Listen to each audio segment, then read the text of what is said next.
আজকের ভিডিওতে আপনাদেরকে দেখাতে চলেছি এমন একটি দিঘি যে দিঘির বিন্দু বিন্দু জলে লুকিয়ে আছে রহস্য এবং ভয়াবহ ঘটনা। তো শুরু করা যাক আজকের এক্সপ্লোর। এই এক্সপ্লোর করার জন্য আপনাদের সর্বপ্রথম চলে আসতে হবে নওগাঁ জেলার কুসুম্বা মসজিদ, সেটি মান্দা থানায় অবস্থিত। এই কুসুম্বা মসজিদটি না চিনলে আপনাদেরকে বলে রাখি যে এই কুসুম্বা মসজিদটি কিন্তু আমাদের 5 টাকার পার ছবি হিসেবে দেওয়া আছে। তো কথা বলা যাক মূল বিষয়। কুসুম্বা মসজিদের মতো রহস্যে ভরা কুসুম্বা মসজিদের সামনে অবস্থিত কুসুম্বা দিঘি। এই দিঘিটি অনেক বড় এবং এই দিঘির নামে অনেক সমালোচনা হচ্ছে আজকাল।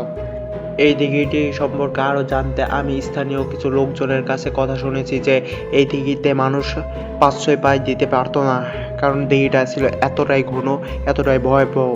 অনেক ভয় কাটিয়ে মানুষ যুগ যুগ পার হয়ে এই দিঘিটা হয়ে গেছে এখন মৎস্য চাষের পরিস্থিতি, এবং দিঘিটা যতটা সচ্ছল দেখা যাচ্ছে আগেকার দিনে এরকম সচ্ছল দেখা যেত না।